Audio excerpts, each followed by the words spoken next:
Bora mergulhar nas origens de algumas das maiores ideias que, sabe, moldaram o nosso mundo. A gente vai direto na fonte. Grécia e Roma são as duas civilizações que, basicamente, criaram os alicerces do que hoje a gente chama de sociedade.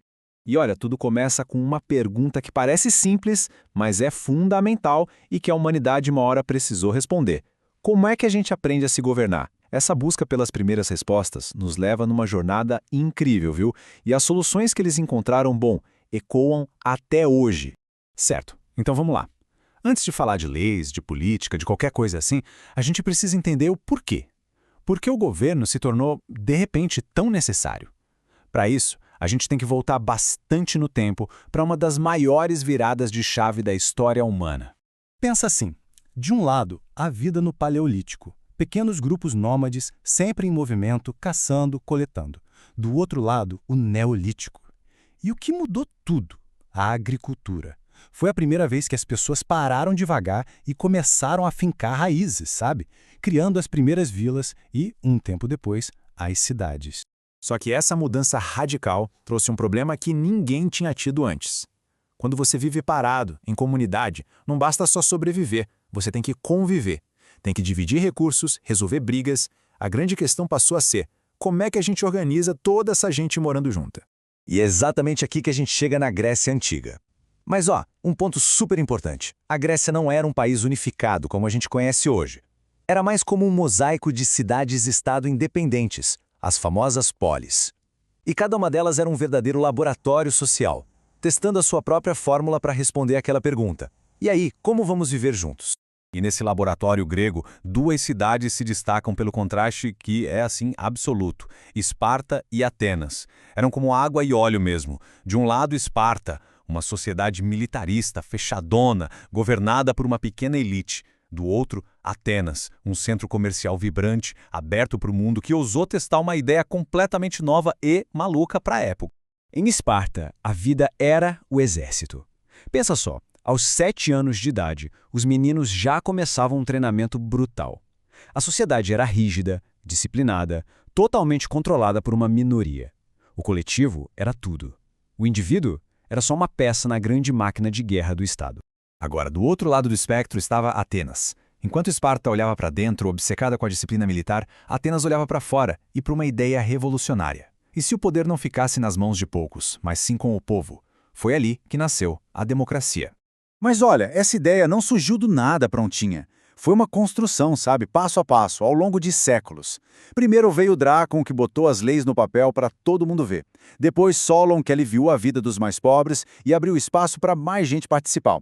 E finalmente veio Clístenes, que deu o golpe de mestre. Ele quebrou o poder das famílias ricas e entregou o governo aos cidadãos.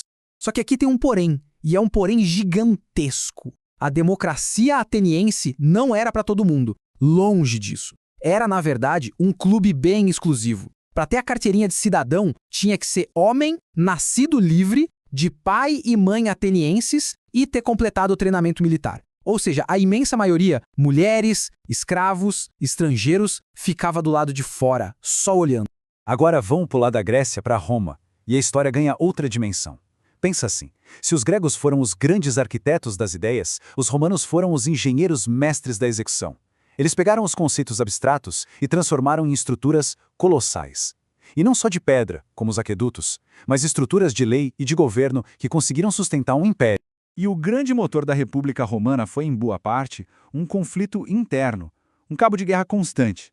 De um lado os patrícios, a elite rica, a dona das terras, do outro os plebeus, os cidadãos comuns.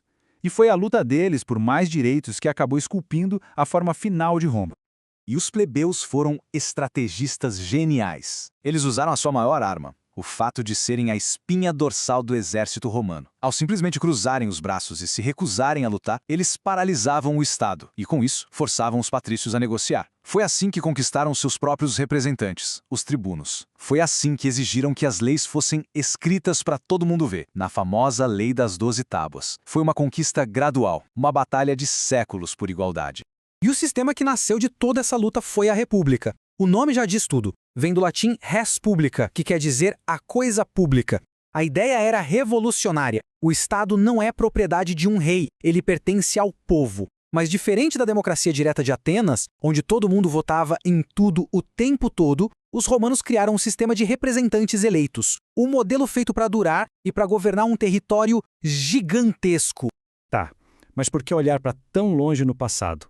Porque as grandes questões que gregos e romanos enfrentaram sobre poder, cidadania, direitos, justiça são exatamente as mesmas que a gente debate hoje, nos jornais, nas redes sociais, nas eleições.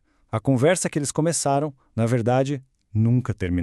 Da Grécia, a gente herdou o legado da mente, da pergunta. Eles nos deram a filosofia, o teatro, a matemática, essa busca sem fim pela beleza e pela perfeição. Foram eles que colocaram o ser humano no centro de tudo e nos deram a ferramenta mais poderosa de todas, a coragem de questionar.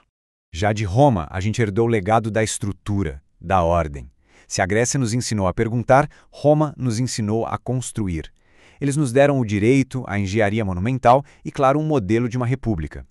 Foram os romanos que criaram um sistema, a caixa prática que permitiu que as ideias gregas se espalhassem pelo mundo e, sobrevivessem ao tempo. Não é à toa que um poeta resumiu tudo como a luz que foi a Grécia e a glória que foi Roma. Uma era a luz das ideias, a outra a glória da ordem, da estrutura. E juntas essas duas forças definiram o caminho do mundo ocidental. Mas essa herança é uma moeda de dois lados. Para cada ideia brilhante de democracia, havia a sombra da escravidão. Para cada templo incrível construído, havia o rastro de uma conquista brutal. O legado deles é feito tanto de filosofia quanto de violência. E isso nos deixa com uma pergunta final, que não é nada fácil. Como é que a gente deve se lembrar deles, com toda essa luz e toda essa sombra? A resposta talvez seja bem mais complicada do que parece. El de Carneiro.